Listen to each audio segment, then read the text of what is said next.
ท่านวันนี้ก็ปะกับรายการร่มโพทางสถานีวิทยุสาธารณะจังหวัดเชียงใหม่ FM 92.25 เมกะเฮิรตซ์ในรายการร่มโพอาตมาภาพพระครูโกสิทธิ์ปริยัติยาภรณ์เจ้าคณะตำบลสุเทพเขตหนึ่งเป็นผู้ดำเนินรายการวันนี้เป็นวันอาทิตย์เราก็มาปะกัน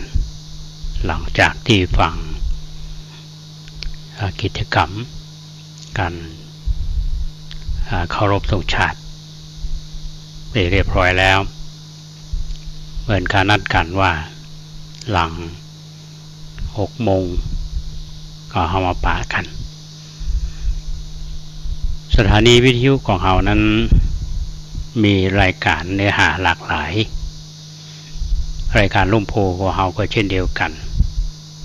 ที่ดำเนินรายการมาก็เป็นเวลาหลายปีเกตว่าประโยชน์ก็คงเกิดแก่ท่านผู้ฟังบ่มากก็น้อยซึ่งเจตนาของอาตมาในฐานะเป็นผู้ดำเนินรายการเราต้องการให้มันหลากหลายก็คงไม่ใช่ธรรมะล้วนๆแต่ก็คงจะมีกิจกรรมเสริมเป็นข่าวหรือบางทีในเนื้อข่าวนั้นๆนี่ก็อาจจะเป็นประโยชน์แก่ท่านผู้ฟังอันนี้ก็ต้องขอบคุณครูบาอาจารย์ที่ติดตามรายการก็เป็นกำลังใจนะก็บางทีก็อาจจะจุมาน้อยขึ้นดอยก็เป็นได้เหมือนกันนะก็ยังมีคนฟังอยู่โดยเฉพาะญาติโยมที่เป็นผู้คงแก่เรียนมีความรู้ทางวิชาการทางโลกและวิชาการทางธรรมมีประสบการณ์ในการทำงานในสาขาวิชาชีพต่างๆอาตมาเชื่อว่าส่วนใหญ่ผู้ฟังเราเนี่ยจะเป็นผู้สูงอายุผู้มากด้วยประสบการณ์เป็นความหลากหลายที่เราได้รับล้วนแล้วจะเป็นประโยชน์อาตมาฟังโยมเป็นเวลามาทำบุญเพราะว่าติดตามรายการนี้ตลอดแต่ว่าอยากจะมาบางคนก็บอกว่าลูกหลานบอกใครว่างก็บ่มีใครมาส่งเหมือนละอ่อนเขาจะว่างก็มานะอันนี้ก็ถือว่าท่านทั้งหลายก็ยังติดตามรายการนี้อยู่ถึงแม้ว่ามันได้มาปะหน้าค่าตากันบางทีบางท่านก็อาจจะเป็นพลังเงียบเป็นผู้ฟังที่อาตมาดีใจก็คือว่าสื่อวิทยุของเราเนี่ยเข้าถึงพี่น้องประชาชนท่านที่อยู่ใกล้ๆเนี่ยก็สามารถจะได้รับข่าวสารได้รับฟังสาระได้รับธรรมะจากครูบาอาจารย์พระสงฆ์องค์เจ้าสามารถที่จะหมุนคลื่นวิทยุไปยังสถานีต่างๆแล้วพระท่านก็ได้บรรยายธรรมเพราะฉะนั้นในฐานะที่เราเป็นผู้ฟังเราก็พยายามที่จะก้อนไกลเก็บสิ่งที่เป็นสาระเนี่ยมาใจนะมีโยมท่านหนึ่งท่านบอกว่า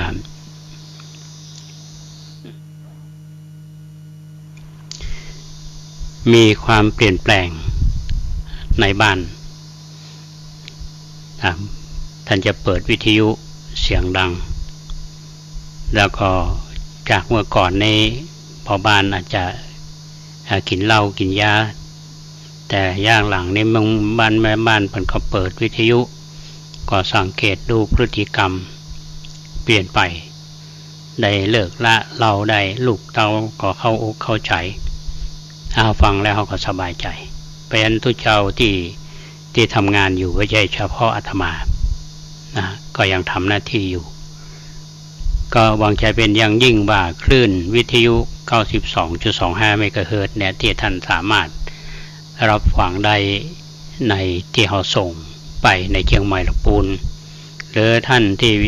มี Facebook ในออนไลน์เนี่ยใน Facebook ที่เป็นเพื่อนของอาตมาใน Facebook เนี่ยท่านสามารถที่จะติดตามรับฟังวิทยุคลื่นของเขาได้อย่างสบายแต่ท่านก็อยู่ต่างประเทศนะฮะทีนี้มันมีคำถามจากโยมเกี่ยวกับวิทยุเอาเนี่ยที่กสทช.เพิ่นมีนโยบายอาจจะรับนโยบายมาจากรัฐที่เพิ่นบอกว่าวิทยุของเราเนี่ยจะอยู่ถึงวันที่31 ธันวาคม 2567หลังจากนั้นนี่จะเป็นอะไรยังหมูถ้าเป็นทีวีเนี่ยเขาว่าจอดำนะเพราะฉะนั้นถ้าหากเป็นอย่างนั้นนี่วิทยุตุเจ้าที่ญาติโยมฟังกันอยู่นี่ก็จะดักจ้อยยินวอยเนี่ยจะบอกมีแต่อาตมายังเชื่ออยู่ว่าถึงจุดหนึ่งนี่มันมีช่องทางมีช่องทางอยู่ญาติโยมก็บ่ต้องไปกังวลอาตมาอู้กับคุณเกษตรอยู่ตลอดเวลาว่าอะไรจะเกิดมันก็เกิดเพราะเราต้องอยู่ท่ามกลางความเปลี่ยนแปลงอย่าไปเป็นทุกข์กับมันอยู่กับปัจจุบันทำปัจจุบันให้ดีที่สุดอันนี้เป็นเรื่องที่ถ้าเราทำได้อย่างก็เราปฏิบัติทำตามธรรมคำสอนของพระพุทธเจ้าเรียนบอกว่าให้อยู่กับปัจจุบันอดีตมันผ่านมาละอนาคตก็ยังมาถึงเตื้อแต่ว่าไม่ใช่ว่าเมื่อฮึกึดเติงอดีตอย่างน้อยอดีตนั่นก็เป็นบทเรียนสำหรับหมู่เฮาที่มีชีวิตอยู่มาคนที่ผ่านประสบการณ์ชีวิตมาทั้งร้อนทั้งหนาวทั้งสะปะสะปื้นเจ็บปวดปวดร้าวง่อมเหงาต่างๆมันผ่านมาหมดละมีทั้งสุขมีทั้งทุกข์พอมาถึงจุดหนึ่งนี่เราจะได้สัจธรรมแห่งความจริงมีหลายท่านได้วิเคราะห์ในชีวิตของคนเฮาเนี่ยว่าเฮาอยู่เป็นหนุ่มมาเป็นสาวเขาก็จะมีเพื่อนทำงานเขาก็จะมีเพื่อนที่ทำงานพออายุนักขึ้นมาเกษียณราชการแล้วก็ดีเพื่อนฝูงที่เคยอยู่ด้วยกันทำงานด้วยกันก็หายไปทีละคนยิ่งอายุนักขึ้นโรคภัยไข้เจ็บก็มีนักขึ้นมันเป็นไปตามธรรมดาของมันเพื่อนฝูงก็หายจะง่อมเหงาในชีวิตบ้านปลายแต่บางคนได้มีวิธีคิดอยู่ว่าหลังจากที่เขาเกษียณอายุแล้วเนี่ยเขาหันหน้าเข้าหาธรรมะโยมก็ไปปฏิบัติธรรมพ่องไปศึกษาสนทนาธรรมพ่องไปใช้เวลาว่างเป็นประโยชน์เนี่ยก็มีชีวิตที่เป็นอิสระมากขึ้นอันนี้เป็นเรื่องที่เราจะต้องลิขิตชีวิตของเขาอาตมาเลยช่างเชื่อเลยเกินว่าเป็นน้องท่านผู้ฟังที่ติดตามรับฟังเรารายการเราเนี่ยนะตอนที่อาตมาได้สัมผัสหมายความว่าเพิ่นเล่าให้ฟังเรื่องราวต่างๆเนี่ยมันล้วนแล้วแต่ความเหมาะสมในการเห็นหูทั้งนั้นอันนี้ก็จั่วหัวในตอนรายการวันนี้ท่านผู้ฟังติดตามรับฟังเรื่องราวเรื่องชัยชนะของพระพุทธเจ้าก่อนที่จะเข้ารายการนี้ก็เปิดเทปตะวาให้ท่านทั้งหลายได้ฟังกันก็มาถึงเรื่องราวก็เรียกว่าคาถาที่8เนาะคาถาที่8นี้แต่เวลาสุดท้ายที่เขาสวดกันเนี่ยท่านผู้ฟังสวดอันพาคาถาพาหุงเนี่ยนะมันจะมีสรุปท้ายคือบทที่8นี่จะมีทุกขหาทิฏฐิภูชเคนะสุทัฏฐะหัตถังพลัมมังวิสุทธิชุติมิทธิภกาพิธานังญาณาคเตนะวิธินาชิตวามุนินโทตันเตชะสาภ ภวะตุเตชยมังคลานิถ้าเราแปลเป็นใจความภาษาไทยว่าสมเด็จพระผู้มีพระภาคพระจอมมุนีทรงชนะพรหมชื่อเท้าพุกภกะผู้รัดรึงทิฏฐิคือความเห็นผิดไว้อย่างแนบแน่นโดยสำคัญผิดว่าตนเนี่ยบริสุทธิ์มีฤทธิ์รุ่งโรจน์ด้วยวิธีวางยาอันวิเศษคือเทศนาญาณ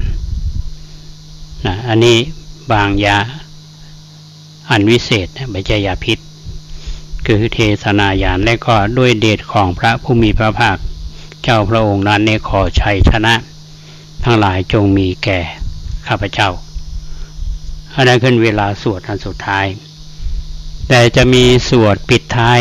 เหมือนบทสรุปว่าเอตาปิพุทธชัยมังคละอัฏฐกถาโยวาชโนทินะตินเนสารเตมะตันทีหิตวานะเนกะวิวิธานิจุปัทวานิโมกขังสุขังอธิขะมยะนะโรสปัญโยแปลว่าแม้นรชนใดบักเกียรติค้านสวดก็ดีระลึกก็ดี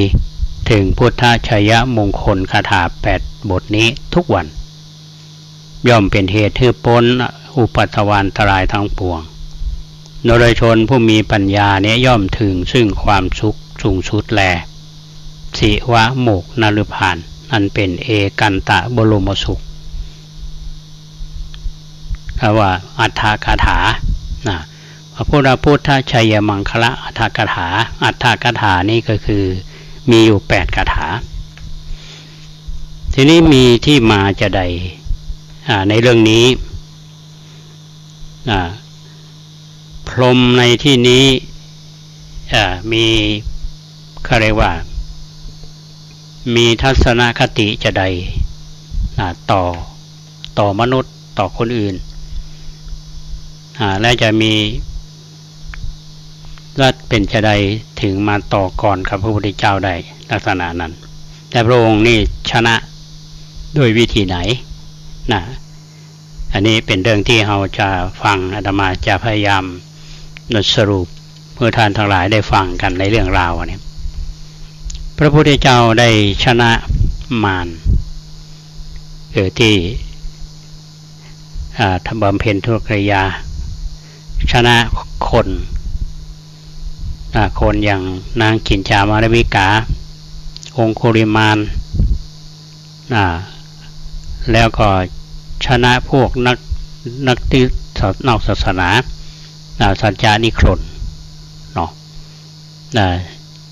แล้วก็ชนะด้วยวิธีการต่างๆในคาถานี้ผู้ที่มาเป็นตัวละครก็คือพรหมก็อยู่ที่ไหนอาจารย์พรหม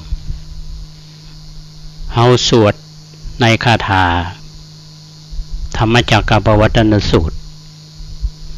เราสวดพรหม16 จันทร์เนี่ยพรหมนี้ก็ต้องอยู่จันทร์พรหมนะ16 จันทร์ที่เราสวดภูมิมานังเทวานังสัตตังสุตวาเนี่ยทีนี้เรื่องราวเนี่ยที่เกิดขึ้นว่าพรหมท่านนี้เข้าไปมีบทบาทต่อสังคมในขณะนั้นเป็นจะใดหรือสังคมคือแวดวงของพรหมนะทำไมนั้นพระพุทธเจ้าของเฮานี่ประทับอยู่ที่พระคันธกุฎีมหาเจตวันมหาวิหารซึ่งท่านอนาถาปิณฑิกาเศรษฐี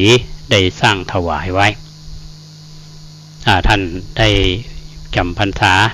อยู่ก็มีทั้งคนมีทั้งเทวดาและก็พรหมเข้าเฝ้าตลอดเวลาเหมือนกันทีนี้ก็มีเรื่องที่ช่วงที่พระองค์ได้ประทับอยู่ที่ป่าสุภควัน พระองค์ได้ทรงทราบเรื่องราวของพรหมท่านนี้เกิดเท้าประกาพรหมเนี่ยว่า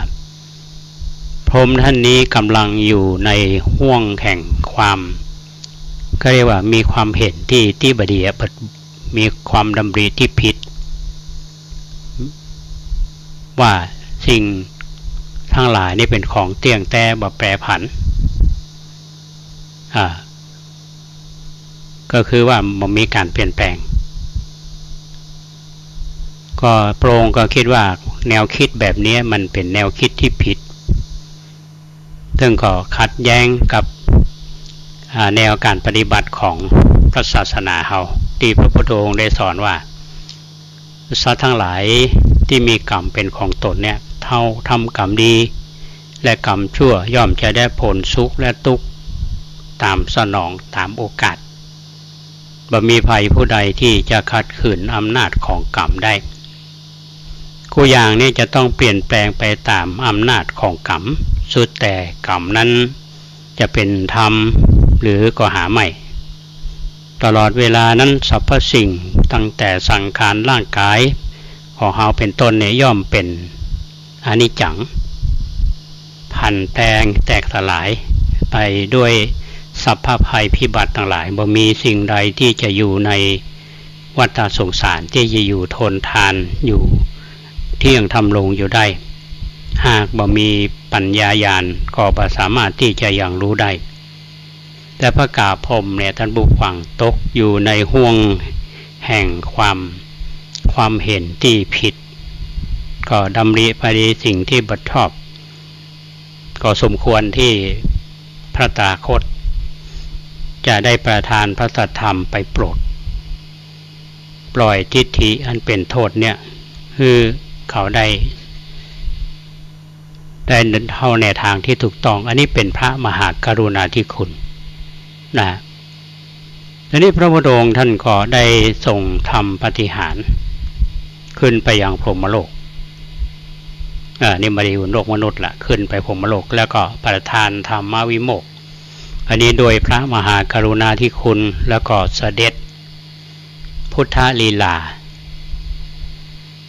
ไปยังวิมานอันเป็นที่อยู่ของพระกาพรหมเนี่ยพระกาพรหมพอสัตตาหันลาพระพุทธเจ้าก็เกิดความชื่นบานแล้วก็ทูลอาราธนาพระพุทธองค์ประทับอยู่ที่นั่งอันงามแล้วก็มีความโสมนัสดีใจในดวงจิตดวงใจที่ได้หันพระพุทธองค์เนี่ยทรงมีพระมหากรุณาได้เสด็จมาเยี่ยมถึงที่อยู่ก็สำแดงออกซึ่งอาหังการมะมังการโดยอำนาจทิฏฐิอาหังการมะมังการว่าข้าแด่พระสัมพุทธที่พระองค์ตรัสสอนว่าสิ่งทั้งหลายเนี่ยมีชรามรณะเป็นทุกข์เข็ญเป็นภัยเนี่ยหันจะพิษละข้าพระองค์หันว่ากุสิ่งจะต้องดำรงคงสภาพอยู่เป็นนิจก็เปลี่ยนแปลงประจำต้องแสวงหาธรรมใดๆที่จะมาปรุงแต่งคือเกิดสุขปลดเปลื้องทุกข์ภัยพิบัติแต่ประการใดถ้าไปเกิดหันว่าทุกข์ก็เกิดทุกข์หากเกิดและหันว่าเป็นสุขมันก็เป็นสุขไม่ได้เดือดร้อนประการใดอันนี้เป็นความคิดของพรหมพระพุทธองค์ท่านก็ตรัสว่าดูก่อนพระกาพรหมเอ๋ยท่านเนี้ยอยู่ในพรหมโลกเมินเกินจึงมองหันคือบ่สามารถที่จะหันความทุกข์ได้เพราะโทษที่อยู่กับความสุขความสำราญเนี่ยมันขาดวิจารณญาณขาดการเพ่งพินิจพิจารณาก็ทำให้หลงแล้วก็คิดผิดไปว่าสิ่งทั้งหลายเนี่ยเป็นของเที่ยงแต่ถาวรความจริงนั้นกูสิ่งกูอย่างเนี่ยมันจะแน่นอนมั่นคงอยู่บ่ได้จะต้องเปลี่ยนแปลงไปตามอำนาจของเหตุ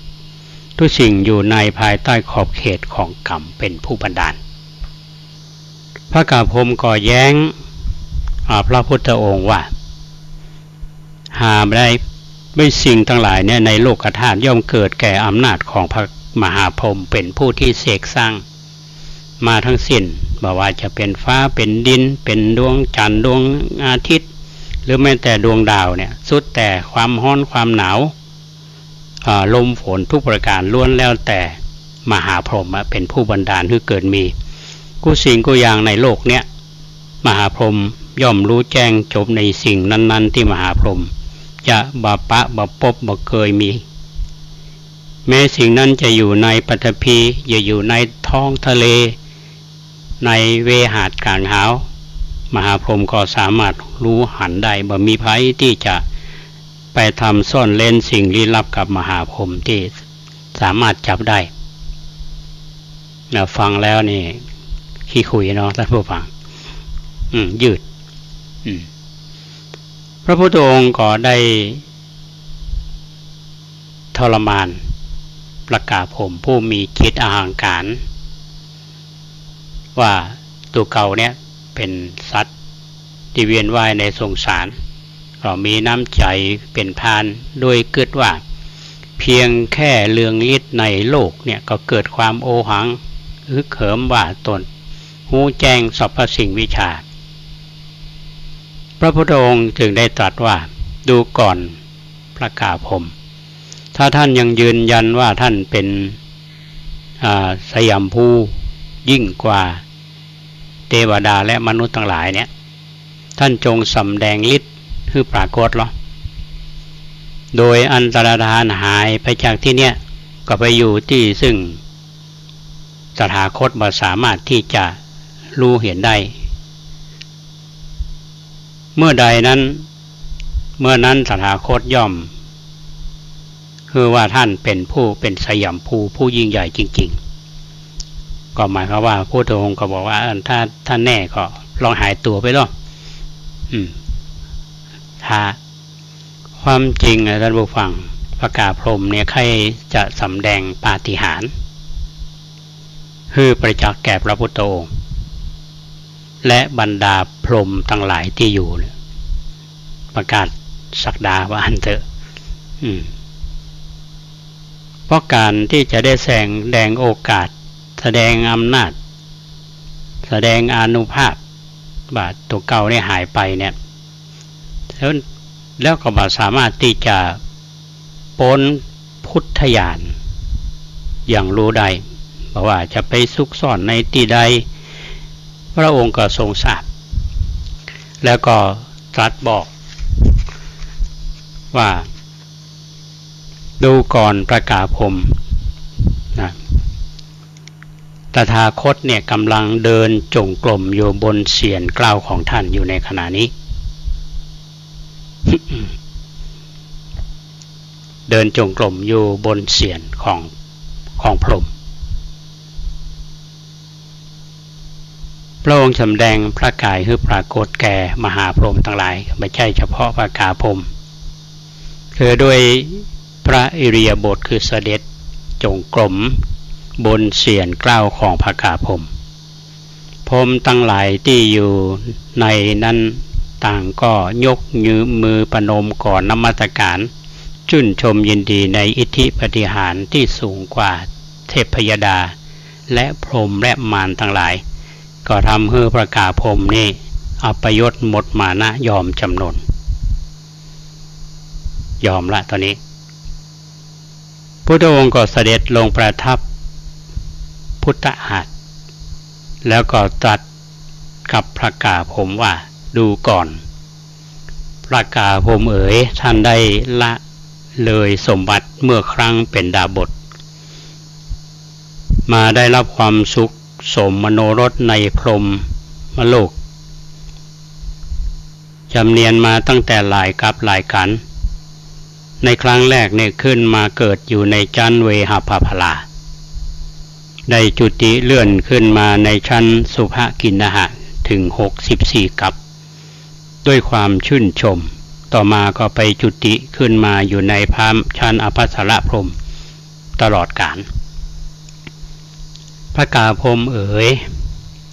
ท่านก็ยังหารู้จากสถานที่บังเกิดครั้งแรกของท่านไม่ จึงเกิดมิจฉาทิฏฐิเป็นดีสังเวชท่านบ่มีปัญญาอย่างเหตุสมบัติและความวิบัติมีความกำหนัดและเบื่อหน่ายหมกมุ่นอยู่ในความสุขทั้งหลายในพรหมโลกท่านห่างจากมรรคผลและวิโมกข์ก็ไปคิดว่าสิ่งทั้งหลายเนี่ยเป็นของคงที่ถาวรบ่เปลี่ยนแปลงบ่มีบาปบุญอันใดที่จะมาตกแต่งสัตว์ให้มีสุขมีทุกข์บ่มีกรรมใดๆที่จะนำความทุกข์ได้มาเปลี่ยนสถานะผิดจากธรรมะของพระพุทธเจ้าที่กล่าวสอนพระกาพรหมเอ๋ยปางก่อนนะท่านเสี่ยงบังเกิดเป็นมนุษย์ในสกุลพราหมณ์ภายหลังเป็นโทษในเบญจกามแล้วก็สละออกบวชเป็นดาบสบำเพ็ญพรตตามฤทธิ์สีวิสัยมีจิตมั่นอยู่ในสมบัติภาวนาสมัยหนึ่งนั้นท่านได้ศรัทธาสร้างลำธารน้ำปล่อยน้ำเลี้ยงพ่อกาเกวียน500ซึ่งอดน้ำใกล้จะถึงความตายคือได้ดื่มดับกระหายได้สดชื่นยั่งยืนชีวิตกลับมาโดยสวัสดีนี่พระพุทธเจ้าท่านได้เล่าถึงเรื่องราวที่ผ่านมาก็หมายความว่าพระพุทธเจ้านี่รู้จริงรู้ตั้งแต่พรหมเนี่ยเกิดที่ไหนแล้วขยับขยายไปอยู่ชั้นไหนพระองค์ก็ได้ตรัสว่าดูก่อนพระกาพรหมอย่าประมาทจงใช้ปีชาสามารถอย่างเห็นอำนาจของบุญกรรมและบาปกรรม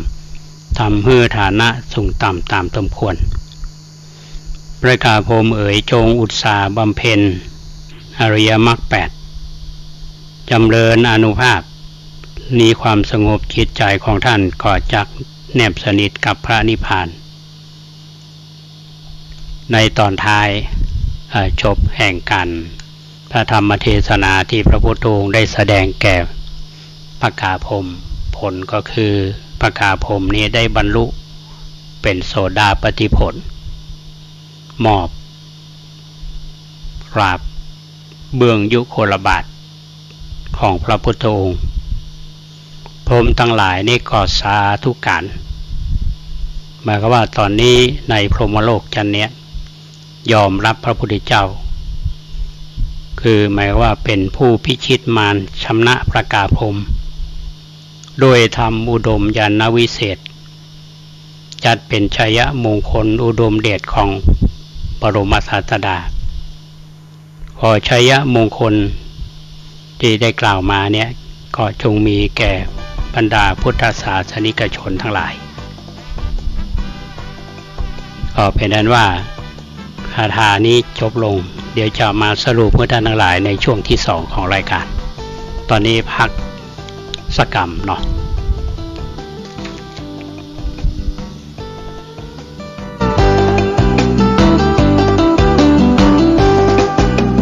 พรหมวิหารสี่ธรรมะนี้คือหลักธรรมเมตตาข้อ1ข้อนำข้อ2ดีล้ำความกรุณามุทิตามีมาต่อดีจริงหนอฟังเถิดนาข้อ3แล้ว4ตามมาคืออุเบกขาสูงค่าแห่งธรรมข้อ1คือความเมตตาปรารถนาให้ผู้อื่นสุขล้ำกรุณาประเสริฐเลิศล้ำหวังคนอื่นพ้นกรรมพ้นทุกข์โผยภัยถึงมุทิตาแปลเลยนะยินดีจากใจปรารถนาให้ผู้อื่นสบายเขาดีเขาได้เราก็ยินดีข้อ4สุดท้ายแล้วนะคืออุเบกขามาฟังดูสิการวางเฉยสงบท่าทีพรหมวิหารสี่แม้ช่างดีจังเลย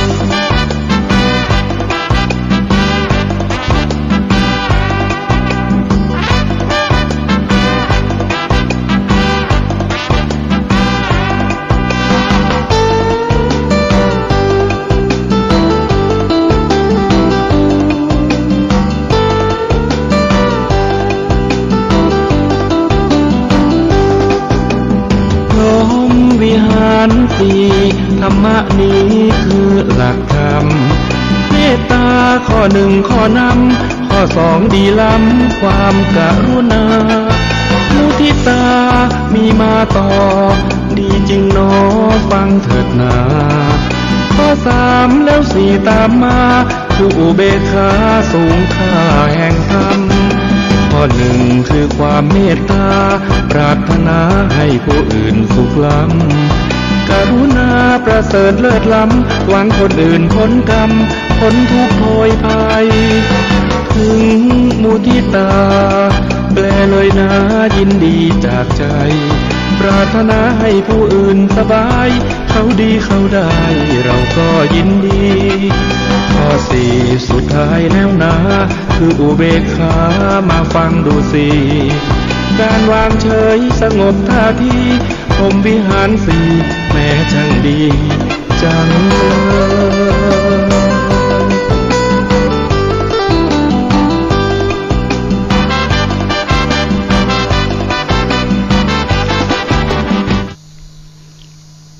ก็ขออนุโมทนากับ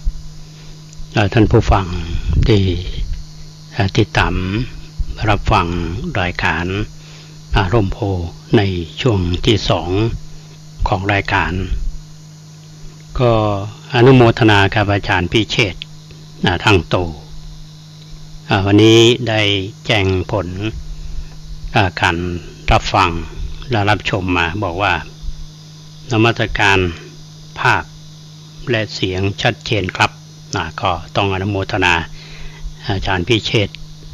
ก็คงท่านทำงานอยู่ที่มหาจุฬาลงกรณราชวิทยาลัยวังน้อยอยุธยาแล้วก็มีคุณธนพงศ์กาชัยยา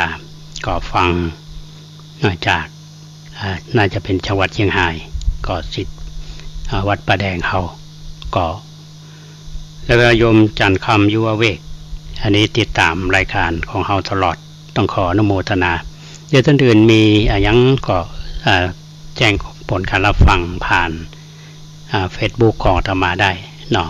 ขออนุโมทนากับท่านที่ติดตามรายการก็เสนอเรื่องราวของพุทธชัยมังคละคาถา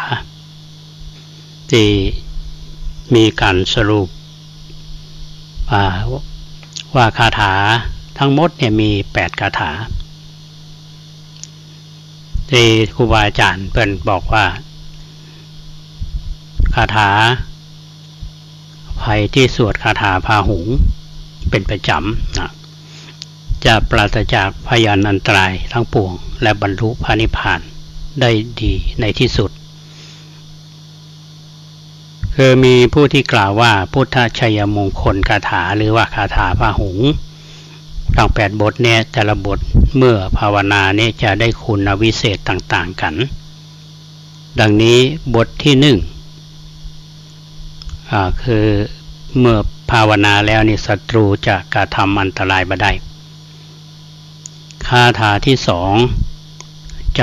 ภาวนาเสร็จทำน้ำมนต์และรักษาโรคภัยได้คาถาที่3ภาวนาเพื่อป้องกันเสือช้างและสัตว์ที่มีเขี้ยวงาได้คาถาที่4เมื่อภาวนาเมื่อล้างหน้าจะเกิดคุณมหันต์คาถาบทที่5ใจเสกทำน้ำมนต์แก้เสน่ห์ยาแฝดโดยใจฝักส้มปล่อย7ฝักละ7ข้อใส่น้ำมนต์รดหัวคาถาบทที่6เนี่ยภาวนาในเวลาที่เกิดทุกข์ภัยทั่วๆไปคาถาที่7ภาวนาเพื่อป้องกันโรคระบาดคาถาที่8ใจเสกทำน้ำมนต์แก้โรคภัยไข้เจ็บมีผู้ท่านกล่าวไว้อย่างนั้นหมายความว่าในส่วนที่ว่าคิดว่ามันจะเกิดเป็นมงคลได้แต่ธรรมาว่าถ้าหากว่าเอาเข้าไปสวดอยู่แล้วก็พยายามเรียนรู้ในเนื้อหานั้นๆเนี่ยเราจะเข้าใจและก็นำมาใช้ในชีวิตประจำวันได้นะครับเมื่อหลายปีก่อนเนี่ยธรรมาภาพได้ เอกสารซึ่งมีคาถาพาหุงตัวเนาะมีคาถาพาหุงยอดกันพระไตรปิฎกแล้วก็คาถาชัยเบญจรที่เฮาสวดกันเนี่ยเรียกว่าคาถาก็มีอยู่นะเพราะฉะนั้นเรื่องนี้เป็นเรื่องที่เราจะต้องศึกษาและเรียนรู้ก็คิดว่าทั้งหลายที่ฟังมาตั้งแต่ต้นเนาะก็คงจะเกิดประโยชน์กันพอสมควรนะในช่วงที่2ของรายการปกตินั้นอาตมาภาพจะนำข่าวสารของคณะสงฆ์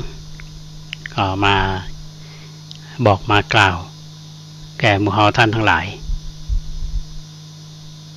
นี่ก็มีเรื่องหนึ่งที่อยากจะนำมาอู้จ๋ากับท่านทั้งหลายเรื่องการศึกษาภาษาบาลีเนาะอย่างผู้รับผิดชอบเรื่องงานการศึกษาพระปริยัติธรรมแผนกบาลีเนี่ยท่านก็โดยเฉพาะแม่กองธรรมสนามหลวงแล้วก็มีการจัดการเรียนการสอนสำนักเรียนทั่วประเทศจะมีพระภิกษุสงฆ์สามเณรเฮาที่ศึกษาภาษาบาลีเนี่ยตามหลักสูตรตั้งแต่ประโยค1 2 3 4 5 6 7 8 9แล้วก็มีการสอบแล้วก็ประเมินผลกันแล้วก็เมื่อมีผู้ที่สอบได้เพื่อเป็นกำลังใจก็มีการจัดฉลองปริญญาหรือแสดงมุทิตาจิตนะคือกับผู้ที่สอบได้หลายวันก่อนนี้ก็มีการมอบแสดงมุทิตาจิตแก่ผู้ที่สอบปริญญาธรรมเข้าประโยคได้ทั่วประเทศที่วัดปากน้ำภาษีเจริญซึ่งมีท่านเจ้าคณะใหญ่หนเหนือเป็นประธานถ้าท่านที่ติดตามดูในเชียงใหม่เราก็มีผู้ที่สอบได้หลายท่านวันก่อนนี้อาตมาได้แจ้งข่าวท่านทั้งหลายได้รับทราบว่าจะมีการทำบุญฉลองปริญญาโดยคณะสงฆ์จังหวัดเชียงใหม่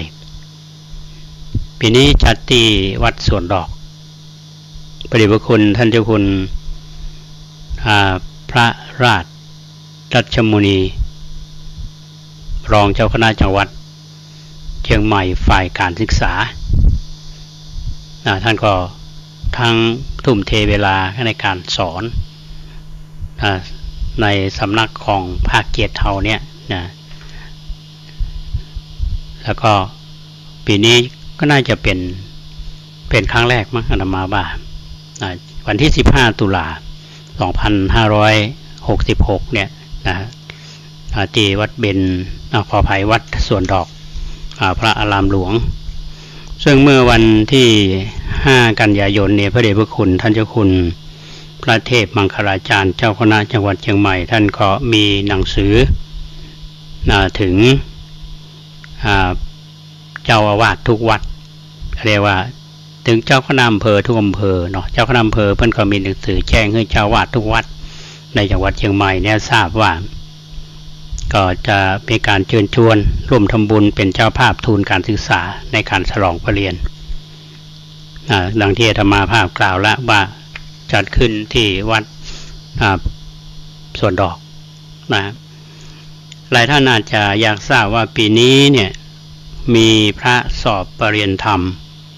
ได้กี่รูปกี่ตนเนาะมีผู้ที่สอบปริญญาธรรมประโยค1 2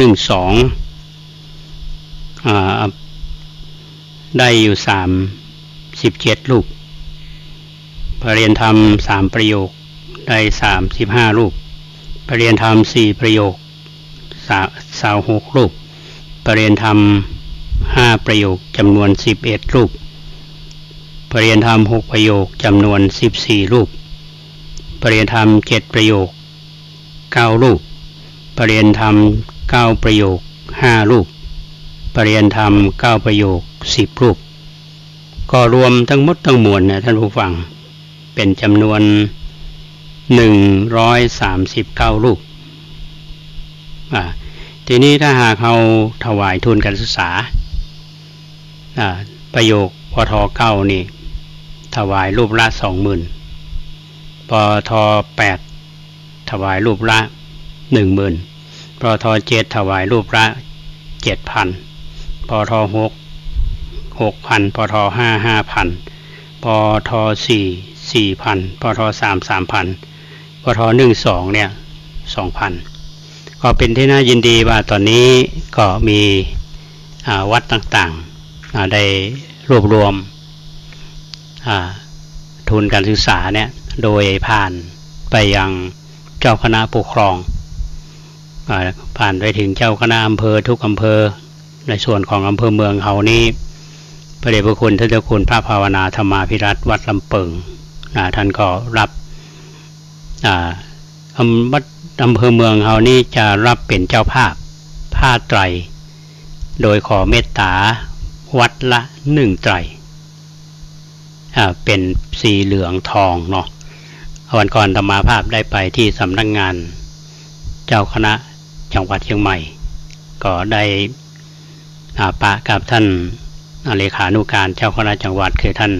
ปลัดจตุพรวชิรยาโนก็ปะกับหลายท่านที่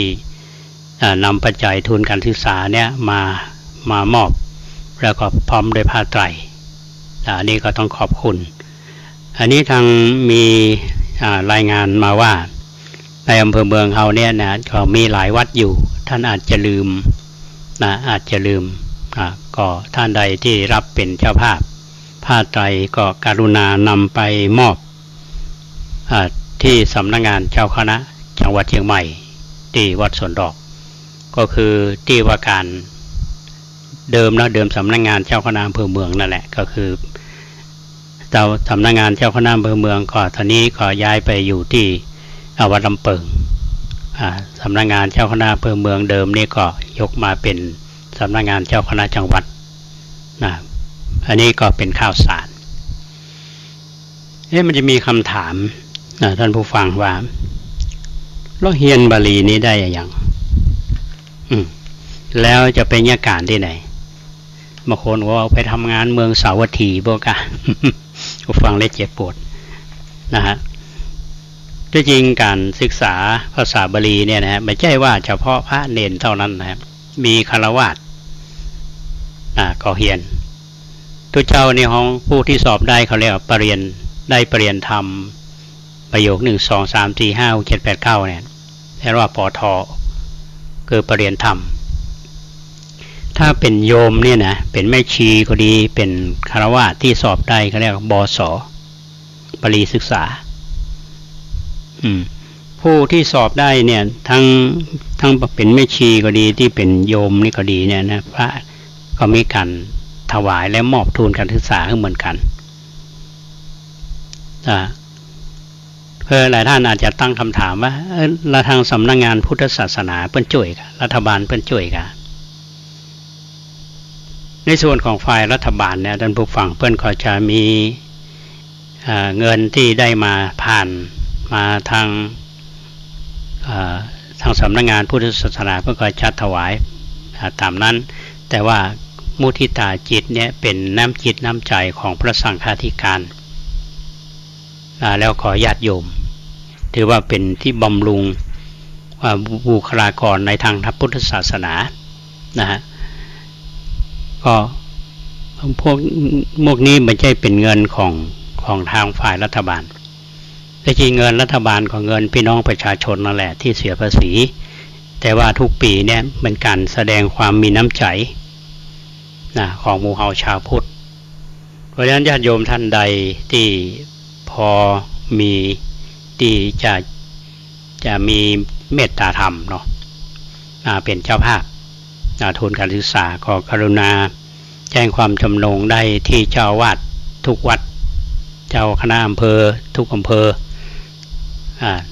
แล้วมันก็จะนำมาถวายอันนี้ธรรมาภาพ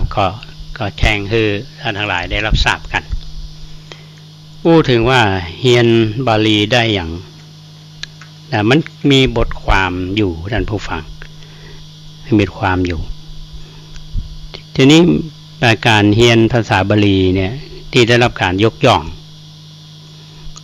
ในส่วนของความรุ่งเรืองของสมัยล้านนาเฮามีพระเถระมารูปหนึ่งที่ได้รับการยกย่องก็คือพระสิริมังคลาจารย์ที่เฮาบอกว่ามหาปราชญ์แห่งล้านนาถ้าเฮาเดินทางผ่านสะพานนวรัตน์เราขับรถลงมาเนี่ยเราจะหันหูปันที่ยืนตระหง่านอยู่นั้นคือรูปของท่านพระสิริมังคลาจารย์ได้ขับรถมาแหมน้อย1ชั้น2ของพุทธสถานเนี่ยจะมีรูปหล่อของท่านสิริมังคลาจารย์ในการห่มแล้วก็ประคองคัมภีร์รูปที่อยู่ทางลุ่มนี่ห่มดองรูปที่อยู่ทางบนนี่เป็นห่มแบบทางภาคกลางนะครับถ้าเราบ่สังเกตเนาะอาตมาก็ยังนึกอยู่ว่าจะเอาเรื่องราวของพระสิริมังคลาจารย์เนี่ยมาเล่าให้ท่านทั้งหลายได้ฟังกันก็อาจจะ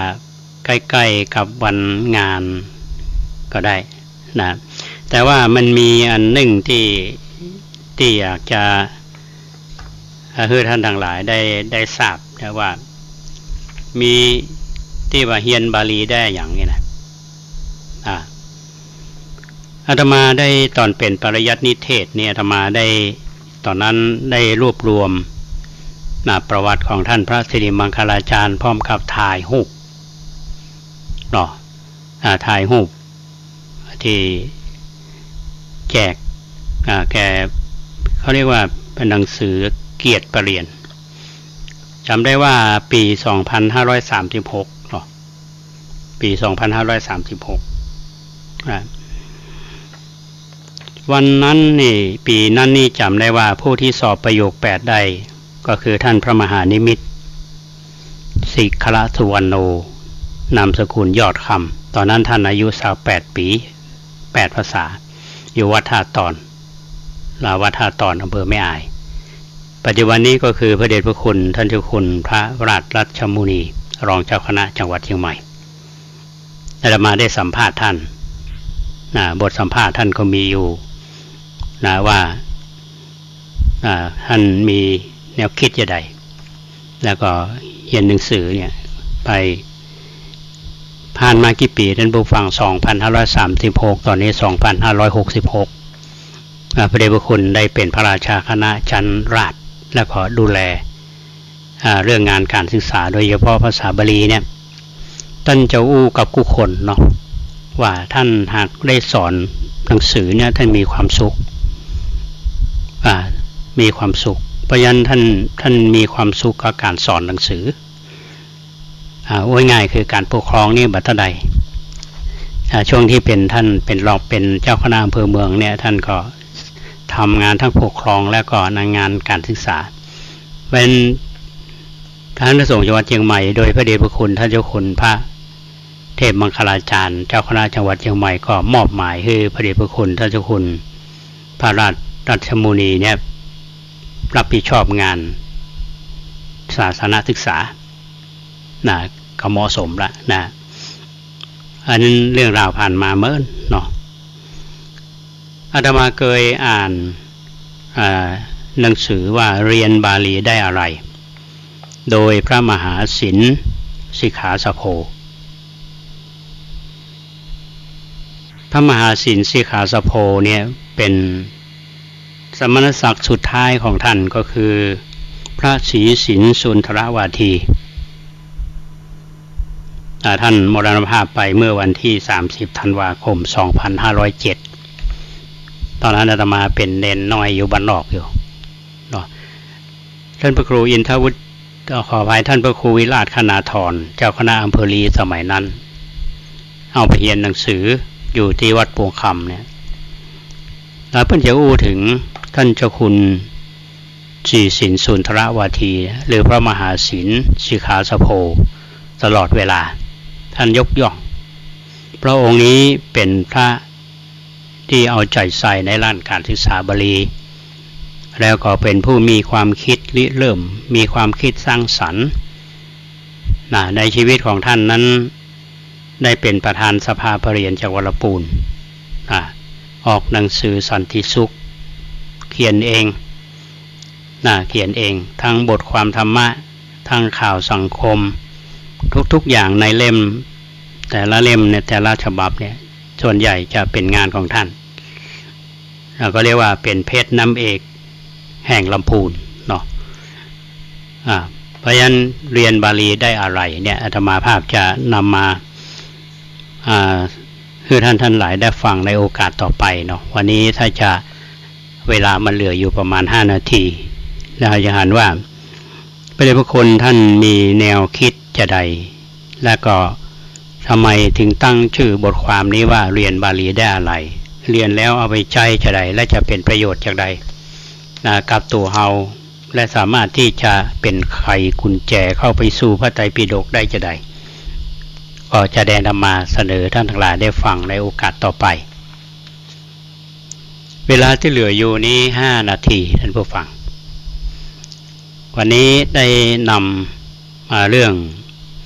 ชัยมงคลมาเสนอท่านจนจบละเนาะแล้วก็ให้เกินเรื่องราวต่างๆเนี่ยให้ท่านทั้งหลายได้ฟังกันในกิจกรรมที่จะทำท่านผู้ฟังโดยเฉพาะคณะสงฆ์จังหวัดเชียงใหม่เขาเนี่ยนะครับอย่างอาตมาเคยได้เล่าท่านทั้งหลายได้ฟังกันปัจจุบันนี้เราจะต้องบูรณาการกันการทำงานเนี่ยนะแนวคิดบางทีอย่างโยมบางท่านนะบอกว่าบางทีพระเอาเนี่ยมันมีกรรมหนึ่งท่านผู้ฟังที่ว่าคือค่อนข้างจะมีอคติกับพระไปทำมาอย่างแต่ถามว่าใช่กิจของสงฆ์ไหมเหมือนพระเดชพระคุณท่านเจ้าคุณพระเทพวิสุทธิคุณหลวงพ่อวัดบุพารามเขาเนี่ยสมัยท่านเป็นเจ้าคณะอำเภอดอยสะเก็ดท่านจะส่งเสริมเพื่อกับพี่น้องชาวบ้านเนี่ยทำเกษตรท่านไปที่ไหนเนี่ยหันพันพืชที่มีเนี่ยต่างๆเนี่ยเพิ่นจะเอามาแจกโยมเวลาไปวัดบุพารามนี่จะมีเม็ดพันธุ์พืชต่างๆแจกเพื่อไปปลูกเวลาวัดบุพารามก็เช่นเดียวกันในวัดนี่จะมีแปลงสาธิตอยู่โยมบางท่านก็บอกว่าผู้ว่าพระครูเกษตรแม้แต่ตู้เจ้าเฮาก็เหมือนกันเขาว่าพระครูเกษตรไปที่ไหนเพิ่นก็อย่าอู้เรื่องนะมันเป็นพื้นฐานของชาวบ้านเพิ่นว่าหลวงพ่อเพิ่นบอกว่าชาวบ้านอิ่มเขาก็คือถึงวัดเขาก็จะบำรุงวัดตามใดชาวบ้านยังต้องแห้งใส่กิ่วอยู่เนี่ยก็บ่เกิดถึงวัดหรอกก็หมายถึงพระเฮาเนี่ยเพราะฉะนั้นถ้ามองตรงนี้ท่านผู้ฟังจะเห็นได้ว่าพระเฮาต้องมีความสัมพันธ์กับญาติโยมชุมชนมาได้อู้ตลอดเวลาเนี่ยข้าวทุกเม็ดน้ำทุกหยดมาจากประชาชนอันนี้สำคัญเพราะฉะนั้นพระเฮาก็ตระหนักอยู่สำนึกอยู่เสมอแม้แต่ธรรมาภาพนะถืออู้ตลอดเพราะฉะนั้นสิ่งไหนที่จะทำให้ญาติโยมได้รับความสบายได้รับความสุขก็เป็นหน้าที่เพราะฉะนั้นการบางอย่างเนี่ยก็ต้องให้ความร่วมมือกันนะอันนี้เป็น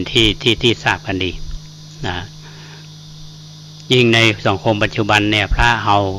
ก็ต้องปรับตัวอย่างโครงการต่างๆเนี่ยท่านผู้ฟังจะรับนโยบายมาจากรัฐบาลรับนโยบายผ่านตรงไหนผ่านคณะกรรมการมหาเถรสมาคมมติมหาเถรสมาคมออกมาระยะหลังๆเนี่ยท่านคิดเน้นเรื่องการทำเกษตรนั่นแหละแต่ว่าเป็นทฤษฎีเรียกว่าอะไรการทำทฤษฎีแบบพอเพียงที่พระบาทสมเด็จพระเจ้าอยู่หัวท่าน ได้ทิ้งไปคือหมู่เฮาเนี่ยแล้วเฮาก็มาทำกันอันนี้จะหันว่าวิสัยทัศน์ของหลวงพ่อเทพวิสุทธิคุณเนี่ยไก่รัฐบาลนำมาเป็นนโยบายในการทำเนี่ยโคกน้องนาอย่างพวกนี้นะนี่คือสิ่งที่เห็นชัดเจนอย่างทุกวันนี้อันนี้ก็ฝากท่านทั้งหลายไว้เนาะเวลาที่เหลืออยู่ช่วงท้ายรายการเนี่ยนะฮะก็อยากจะจากกับพี่น้องท่านผู้ฟังว่าวัดพระแดงเอานี้กำลังเนาะจะสร้างอาคารศูนย์การเรียนรู้และพิพิธภัณฑ์ติโลกราชเอาวางศิลาฤกษ์ไปเมื่อวันที่6 มีนาเนี่ยแล้วก็ขอทางคณะวิศวกรรมศาสตร์คณะสถาปัตยกรรมศาสตร์เพิ่นได้มาออกแบบคือ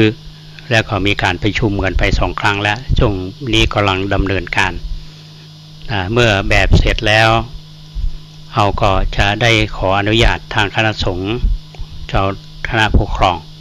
แจ้งคือทางเทศบาลแล้วเราก็จะดำเนินการเพราะฉะนั้นช่วงนี้ก็ต้องรอญาติโยมที่ทำบุญเอาไว้ก็ช่วงนี้ก็มีหลายท่านที่มาทำบุญเนาะแล้วเขาบอกว่าจะสร้างเมื่อใดนี่เรายังบอกพอได้เตื้อเมื่อแบบไปอย่างเสร็จแล้วเราก็จะได้ดำเนินการเหมือนวันก่อนเนี้ยที่เราทางรองผู้ว่าราชการจังหวัดเชียงใหม่มาประชุมเรื่องจะเสนอแหล่งมรดกซึ่งเป็นวัด8 วัดเนี่ยเพื่อที่จะนำเสนอทางจังหวัดคณะกรรมการขับเคลื่อนก็จะได้นำเสนอทางรัฐบาลทางกระทรวงวัฒนธรรมแล้วก็เพื่อก็จะเสนอไปในทางยูเนสโกก็อยู่ช่วงการเตรียมการอย่างต่างๆที่มันมีสิ่งที่น่าดีใจก็คือว่าอาตมาโดยความร่วมมือของคณะวิศวกรรมศาสตร์และสถาปัตยกรรมศาสตร์เนี่ยที่เราทำเรื่องของออกแบบพื้นที่ทั้งการออกแบบศูนย์การเรียนรู้ก็ดีนี้มันเป็นสถาปัตยกรรมแบบล้านนาเพราะฉะนั้นสถาปัตยกรรมแบบล้านนาเฮาเนี่ยถือว่าเป็นมรดกทางวัฒนธรรมเพิ่นวัดพระแดงเฮาเลยเสนอวิหารล้านนาเนี่ยเข้าไปก็แล้วก็จะมีการประชุมกันแถมหลายครั้งแล้วก็จะมีการทำ MOU คือความร่วมมือกันระหว่างวัดกับทางจังหวัดอันนี้เป็นเรื่องราวที่สัมพันธ์กันได้โดยอัตโนมัติเพราะฉะนั้นญาติโยมท่านสาธุชนทั้งหลายบอกว่าวัดบอกว่าบ้านเฮาเนาะก็ต้องช่วยกันชาวบ้านก็ช่วยวัดก็ต้องช่วยชาวบ้านชี้นำหลายเรื่องที่จะเกิดประโยชน์แก่สังคมเฮาโดยรวม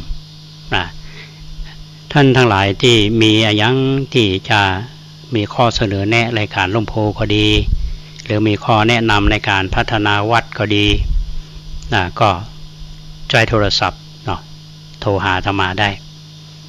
หมายเลข0818815690 อันนี้ก็ต้องขออภัยนะท่านผู้ฟังช่วงนี้เบอร์โทรศัพท์แปลกๆเนี่ยอาตมาจะบังคับถ้าขึ้นต้นโดย66เนี่ยก็ถ้าบ่ฮู้จักกันจริงๆเนี่ยจะบังคับที่เราเจอกันนะcall centerบอกว่าทุกเจ้าบอกว่าภัยเพราะฉะนั้นต้องระวังที่สุดเนาะมันก็มีอยู่ลายท่านผู้ฟังก็เรียกว่าตื้อตลอดวันตลอดคืนนะอ้างว่าลูกบ่สบายอ้างว่ายังบ่ได้กินข้าวเตื้อแล้วก็ส่งเลขที่บัญชีธนาคารมาให้พร้อมขอให้ส่งเงินไป เขาหู้ความเคลื่อนไหวของอาตมาใน Facebook นะยังมาบ่นบอกว่าโอ้เป็นถึงพระครูนี่ยังใจดำอยู่กันมายอมฮื้ออาตมาเลยบ่าลายนี้แล้วก็บัดพอรับตอนแรกก็ ก็จะบ่อู้ต่อแต่ว่าเขาจะมีส่งเมสเสจส่งข้อความมาอย่างมาตลอดนะอันนี้ก็สร้างความลำบากใจเหมือนกันนะก็ต้องคิดนะวันญาติโยมท่านใดที่โทรมานะ